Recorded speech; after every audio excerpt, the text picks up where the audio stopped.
Hello everyone, welcome to my channel. কেমন আছেন আপনারা সবাই? আশা করি ভালো আছেন, আমিও ভালো আছি। আজ অনেক দিন পর একটা রেসিপি নিয়ে আসলাম, সেটা হলো রাঙ্গা আলু বা মিষ্টি আলুর পরোটা। এই সিজনে বাজারে অ্যাভেলেবল এই মিষ্টি আলু বা রাঙ্গা আলু যেটাই বলে থাকেন না কেন এটা পেয়ে যাবেন। আর এটা অনেকেই খেতে ভালোবাসেন, আবার অনেকেই ভালোবাসে না। তাই সেটা দিয়ে কিভাবে খুব সহজে পরোটা বানানো যায় সেটাই আজ আমি আপনাদের সাথে শেয়ার করব।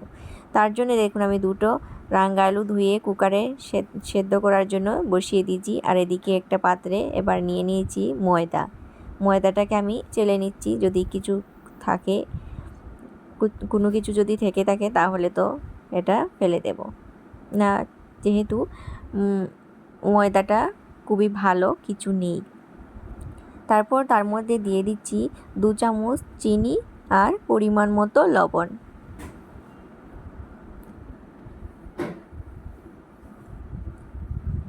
দিয়ে দিচ্ছি এখানে অল্প একটু ভাজা মশলা। এখানে আমি গোলমরিচ আর জিরা ভেজে গুঁড়ো করে নিয়েছিলাম, সেই ভাজা মশলা দিয়ে দিচ্ছি 1/2 চামচের মতো।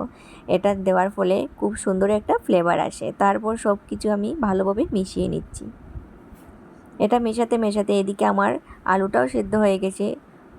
2টো সিটি দিলেই যথেষ্ট সেদ্ধ হতে। এবার আমি আলুটার খোসা ছাড়িয়ে নিচ্ছি।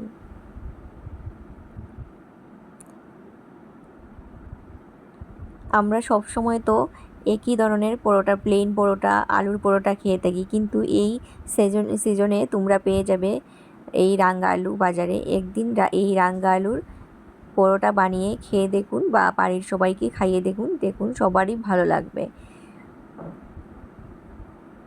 তাছাড়া এই রাঙ্গা আলু আমাদের খাওয়া খুবই ভালো, এটা অনেক পুষ্টিকর খাবার। তাছাড়া বাচ্চাদেরকেও যদি এভাবে বানিয়ে দিতে পারেন খুবই ভালো। তারপর আমি এই আলুটাকে নিয়ে ভালোভাবে মিশিয়ে নিচ্ছি ময়দার সাথে।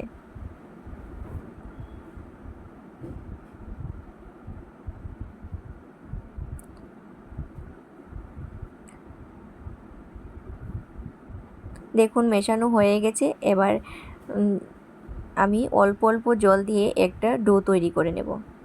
যদি আপনাদের জল প্রয়োজন হয় জলের তাহলে দিতে পারেন, না হলে না দিলেই হবে। কখনো কখনো রাঙা আলুটা অনেকটাই নরম হয়, যার ফলে কোনো দুধ বা জল অ্যাড করতে হয় না। আমার এখানে একটু প্রয়োজন হচ্ছিল, তাই আমি এখানে জলের পরিবর্তে দুধটাই অ্যাড করেছি। দেখুন সুন্দর একটা ডো তৈরি করে নিয়েছি। এবার আমি অল্প একটু তেল মাখিয়ে এটাকে রেখে দেব 15 মিনিটের জন্য। অল্প একটু সাদা তেল মাখিয়ে নিয়েছি। এবার এটাকে ঢেকে রেখে দেব 10-15 মিনিটের জন্য।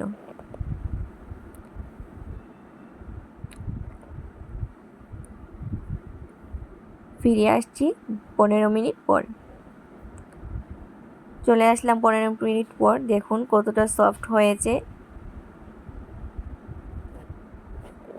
আবারও ডোটাকে একটু মেখে নিলাম। তারপর আমি এখানে পরোটার শেপে লিচি কেটে নেব।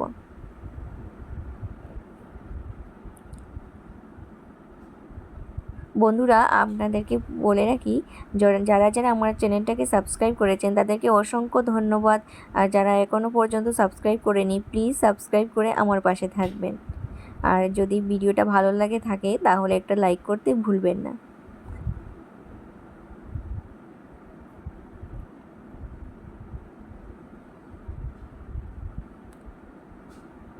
সত্যি বলছি বন্ধুরা, এইভাবে একবার পরোটা বানিয়ে দেখুন। আমরা তো এমনিতেই সবসময় আলুর পরোটা খেতে গিয়ে এটা একটু ঝাল ঝাল হয়, কিন্তু এটা এই রাঙা আলুর পরোটাটা হালকা মিষ্টি মিষ্টি হয়, খুব ভালো লাগে খেতে। এবার আমি পরোটাটা লিচিটা বেলে নিচ্ছি পরোটার আকারে।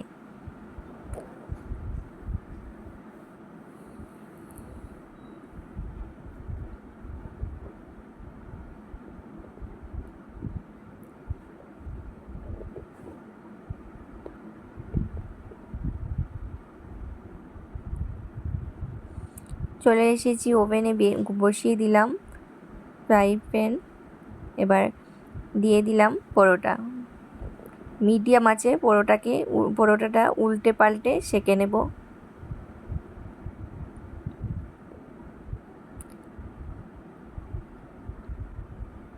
চুলার ফ্লেমটা কিন্তু মিডিয়ামে রাখবেন, না হলে হাই করে দিলে পরোটাটা সুন্দরভাবে ভাজা হবে না, তা পুরো পুড়ে যাবে। তাই এটা মিডিয়াম ফ্লেমেই করবে, তাহলে দেখবে খুব ভালো লাগবে খেতে। এভাবে দুপাশ দিয়ে উল্টে পাল্টে চেপে চেপে এটাকে আমি সুন্দরভাবে ভেজে নেব।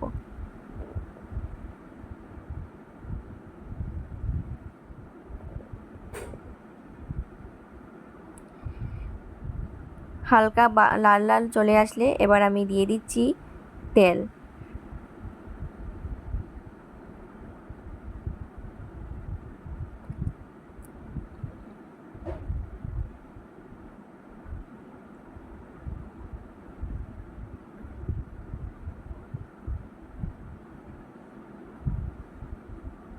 দেখুন কি সুন্দর লাগছে, হালকা হালকা লাল লাল হয়েছে, খুব সুন্দর লাগছিল। আর খেতেও কিন্তু দারুণ হয়েছে। সত্যি বলছি বন্ধুরা, আপনারা একবার হলেও ট্রাই করবেন। এভাবেই আমি সবগুলো পরোটা ভেজে নেব।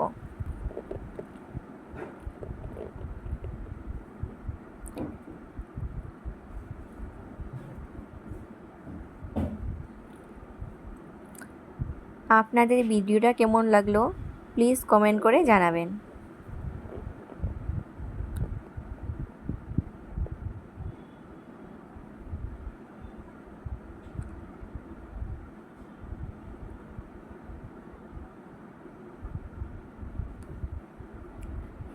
রাঙ্গা আলুর পরোটা পুরোপুরি রেডি। দেখুন কতটা সফট হয়েছে। আমি সঙ্গে নিয়েছিলাম ঘুগনি। Thank you.